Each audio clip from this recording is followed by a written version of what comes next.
Good morning, esteemed colleagues. Thank you for the opportunity to testify in support of HB 6919, an act establishing a tax credit for certain pre-Broadway and post-Broadway theater productions.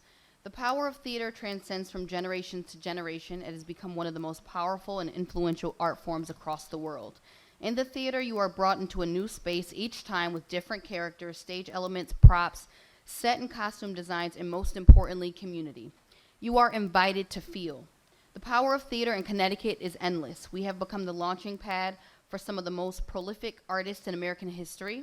Meryl Streep trained here, August Wilson wrote and premiered here, Mark Twain lived here, Lupita Nyong'o starred here, Al Pacino on stage here, and Angela Bassett started an acting troupe here. Although Connecticut is next to the city that never sleeps, we are made up of cities that have awakened the true artists and many legends. How can we continue to commit to providing these spaces for artists that are on the rise today? We can ensure that we are creating spaces that physically support the arts by providing tax credits to artists who decide to share their art form with us over the competitive markets around us. In 1995, New York began tax incentives and credits for both Broadway and off-Broadway productions. Rhode Island, Maryland followed. In this session, Massachusetts governor has incorporated theater tax credits within the budget. This means that producers will be able to decide where they want to show their work, making it a much greater challenge for us to be the launching pad of artistry that we have historically been since the inception of both recreational and professional theater. We house the Bushnell, Waterbury Palace, Stanford Palace, the Schubert Theater, and Gard Arts, among several others. These theaters really need tax credits to continue to thrive in today's climate. Now let's talk money. Theatrical productions literally bring in millions of dollars in cities where their shows are produced. This enhances the economic development of local businesses. A show's operational cost in the theater accrues much financial income, like Six the Musical that I got to see that was presented at the Schubert Theater in New Haven, Connecticut. It had a settlement total of $362,650.05. This is just an example of the capital generated from each production. $300,000 of production expenses went to the hotel that the cast and crew stayed at while locally spending time right here in Connecticut. Six Tour number 2 generated a settlement total production cost of $325,000. 30 seconds. $148,000, and A Soldier's Place spent $49,000 on a hotel right here. This is a prime example of how theater is not a dying art form. However, when producers land a solid market in a space that values their work, the audiences come to the theater and businesses reap the benefits. I need to find a home, a place for artists to stay for the next few months, hire business, provide catering services, crew, and contact the local press shop to print programs, rent transportation for all travel, and provide excursion opportunities for creatives to shop locally. You've reached 3 minutes. Please summarize. The International Alliance of Theater Stage Employees, Local Number 74 of Southern Connecticut, is made up of 240 electricians, carpenters, and sound personal makeup and wardrobe residents right here in Connecticut. So I ask that you please support HB 6919. Thank you. Thank you, Representative. Quick question. I wonder whether Sure. you could help us clarify. There's, I think, a little bit of, the distinction. Some of these productions, tech productions, there's no audience. They're working it out, whereas I wonder whether you could sort of distinguish for us the various kinds of productions we're talking about, and whether it's just, we're talking about the cast and the crew, or we're talking about, because people have also mentioned, bringing audiences in and what the theater brings to the community, but I think Right. that's somewhat distinct from a lot of what we're doing here. Right, so one of the things that I had the opportunity of doing is when I attended Cooperative Arts in New Haven as a high school student who studied theater, we got to see the shows teched. So they brought in audiences. We didn't have to pay, obviously, a ticket price. There was a relationship that they worked out with us, as well as local artists in the community, and we got to see the shows teched. So we knew we were going to a show that they may stop because of the lights, or someone's costume needs to be fixed, or someone's hair needs to be clipped. And so we did see that process. We saw what that looked like. What people don't realize is when you go to New York and you go to Broadway, you workshop a show that can be from a month to 6-7 months. And now artistry is changing so much, and we have a platform like social media where content creators are finding ways to sort of get their art forms out there in ways that they're able to afford.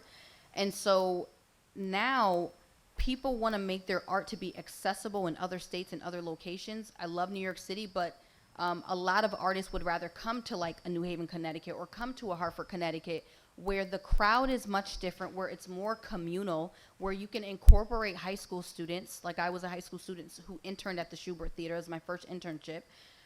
Or you can bring your cast to a high school and do a masterclass workshop like I did. So artists and producers are actually looking for that.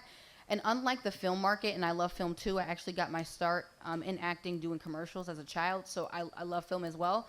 But with the theater, with theater producers, instead of just looking for maybe like a cheaper location to film your work and to bring in mass a production or crew from other states, your goal is to find a theater that obviously houses and fits your show, but also to work with the stagehands who might live down the street or the catering service across the street.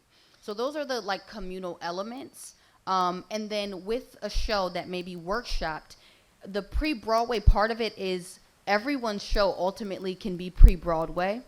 If you produce a show and it generates conversation, kind of like Lin-Manuel's Hamilton, before it even got to Broadway, he had done tons of work around it in other locations in like Alphabet City, New York, or in other locations before it even reached Broadway. And when you have the opportunity to do that, you sort of expand your base and you build community around your production before you even have the chance to get to Broadway. And so that's what a lot of theater producers are looking for today. Thank you. Any Representative Farrar? Thank you to our chairwoman. Hi, Representative. So nice to see you. You Thanks too. for being here and course. for sharing your passion so vividly with us. It's very helpful. I did have a question. I know you mentioned that New York's kind of credit that they may have put in place was instituted in 1995. And, you know, I think one of my interests kind of with this credit is kind of getting a greater sense of how kind of the investment, the way that this bill is written, it could be up to $10 million, would actually pay off for our state. And I've certainly heard a number of figures from the individual before you and yourself. But do you know if New York has pursued any type of analysis of their tax credit and some of the benefits of it? Yes. So I think New Haven's tax credit cap is like 200. It was $100 million, and then post-pandemic, they were trying to work with artists to get them back into to the theater. So I think it became actually $200 million.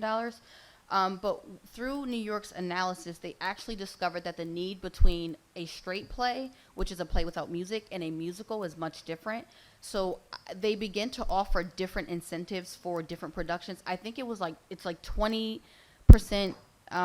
tax incentive for a straight play, and then 45% for a musical, because musicals require just like a bunch of different elements.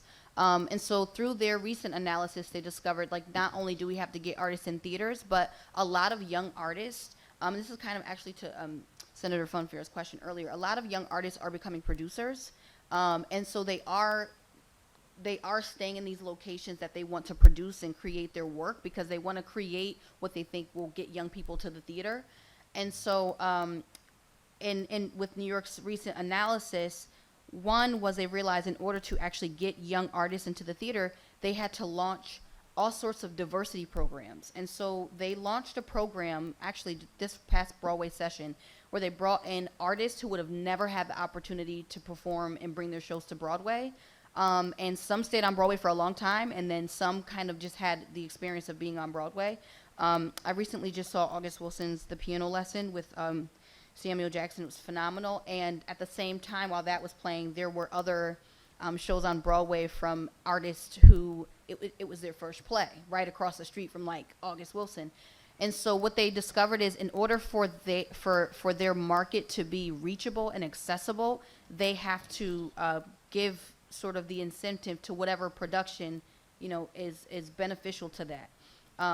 Obviously, we are a smaller market than New York, but I think that's actually what makes us valuable, is that we're a smaller market, which means it's more intimate, you have more attention, you might have legislators in your show. Like I know when I saw 6, Rep. Curry was also there as well, so I'm gonna shout him out.